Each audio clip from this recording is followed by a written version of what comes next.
Assalamualaikum warahmatullahi wabarakatuh. Perkenalkan, nama saya Yulia Maharani Putri dengan NIM C0E024029.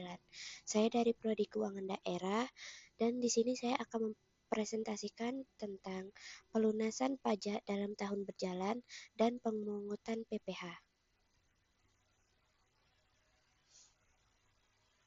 Mengapa pelunasan pajak itu penting? Karena yang pertama, itu adalah pendapatan negara.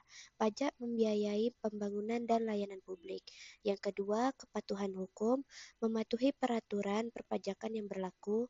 Dan yang ketiga, stabilitas ekonomi, mendukung pertumbuhan dan kepercayaan investor.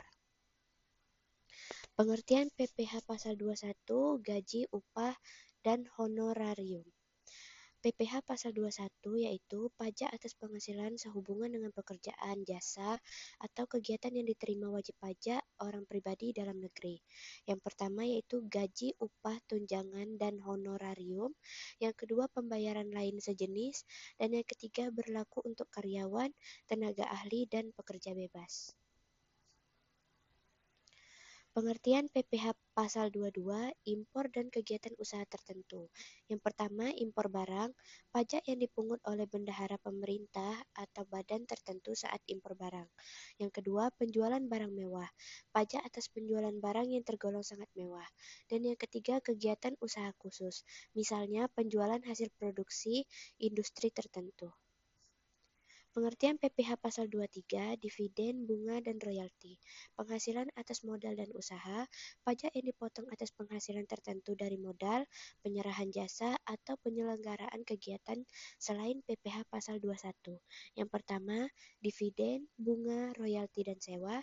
Dan yang kedua, hadiah, penghargaan, dan imbalan jasa. Dan yang ketiga, tarif bervariasi sesuai jenis penghasilan. Pengertian PPh pasal 25 yaitu angsuran pajak bulanan. Tujuan utamanya untuk pembayaran PPh di muka agar tidak terlalu besar di akhir tahun.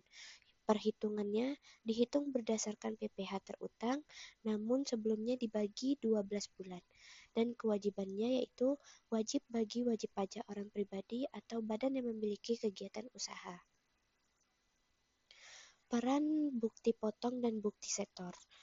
Bukti potong yang pertama diterbitkan pemotong pajak, yang kedua sebagai bukti PPh sudah dipotong, yang ketiga diperlukan saat SPT tahunan. Dan bukti setorannya yaitu yang pertama diterbitkan bank atau kantor pos, yang kedua sebagai bukti PPh sudah disetor, dan yang ketiga penting untuk arsip dan verifikasi. Keterlambatan atau ketidakpatuhan ada 3. Yang pertama, sanksi administratif, yaitu denda, bunga, dan kenaikan pajak. Yang kedua, sanksi pidana, kurungan atau pidana penjara untuk kasus serius. Dan yang ketiga, kerugian reputasi, menurunkan kepercayaan publik dan mitra bisnis. Kesimpulannya, kepatuhan pajak adalah kunci pembangunan dan kesejahteraan bangsa. Mari bersama-sama membangun Indonesia. Yaitu dengan cara kunjungi DJP online atau hubungi konsultan pajak. Sekian, terima kasih. Wassalamualaikum warahmatullahi wabarakatuh.